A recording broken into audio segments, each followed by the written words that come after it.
Microshaft workers with anti-Israel message interrupt a company event and get fired.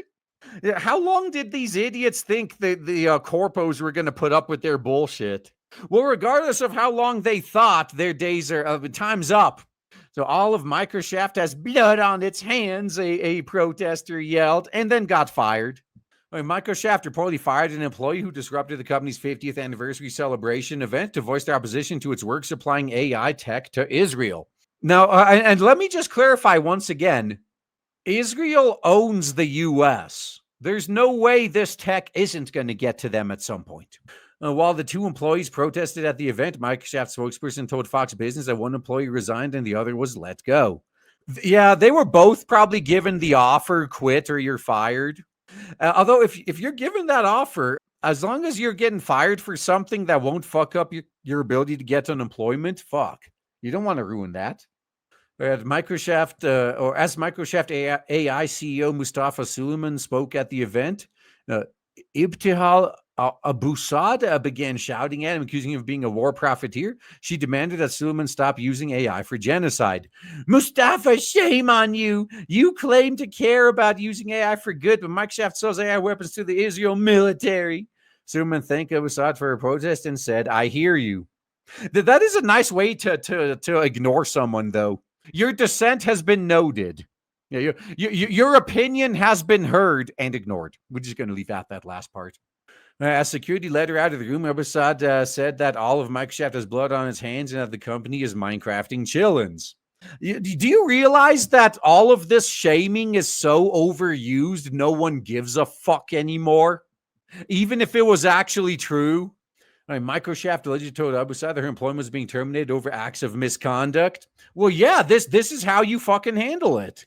If you were doing this from the start, maybe you wouldn't be having this fucking problem. The second protester, Vania Agrawal, interrupted a panel featuring Microsoft co-founder Bill Gates and former CEO Steve Ballmer and CEO Satya Nadella. In a protest, Agrawal shouted that 50,000 Palestinians in Gaza have been Minecrafted with Microsoft technology and then accused the attendees and the people in the stage of celebrating on their blood.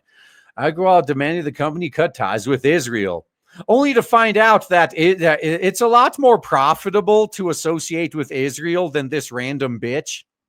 I can't believe they picked Israel over me. Look, unless you are literally Einstein and you as an individual have more value to humanity than any company that has ever existed, you don't get to make that argument.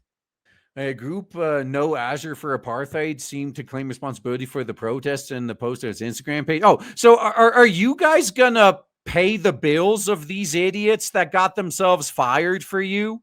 Are you going to support them now for the rest of their lives because they won't be able to find jobs anymore because of you?